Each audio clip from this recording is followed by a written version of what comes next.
সাইদিকে তুমি রাজাকার বলো মিয়া, সাইদি কি রাজাকার?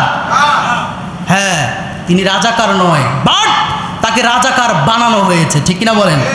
তাকে ধর্ষণকারী বানানো হয়েছে, তাকে যুদ্ধ অপরাধী বানানো হয়েছে, তাকে নাকি ধর্মীয় অনুভূতিতে আঘাতকারী বানানো হয়েছে। নাউজুবিল্লাহ বলেন না?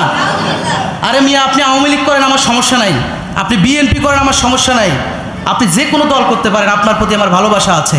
একটা বুকে হাত দিয়ে বলেন তো দেখি, আল্লামা সাঈদী কি নারী ধর্ষণ করেছে? আল্লামা সাঈদী কি হত্যাকারী ছিল? তিনি তো স্পষ্ট বলেছেন তার সন্তানের জানাজায় যে তিনি বলেছেন, প্যারেলে মুক্তি পেয়ে বলেছেন যে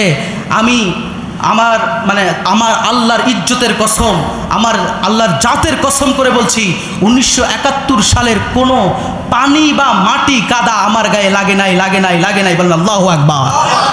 তা সেই ব্যক্তিকে বিনা অপরাধে তাকে এই গতকালকে 13ই আগস্ট, 3 বছর আগে 13 আগস্ট তাকে জেলখানায় নিয়ে মেডিকেলে নিয়ে যাওয়া হয়েছে। একজন সুস্থ মানুষ, তার চমৎকার হাসি দিয়ে তিনি বের হয়েছেন, ঠিক কিনা বলেন? সেই ভিডিও আমাদের চোখে ভাসে কি ভাসে না বলেন? এত সুন্দর হাসি দিয়ে তিনি বের হলেন, বের হয়ে তিনি মেডিকেলে ঢুকলেন, পরের দিন খবর আসে তিনি নাকি হার্ট অ্যাটাক করে ইন্তেকাল করেছেন। বলেন নাউজুবিল্লাহ।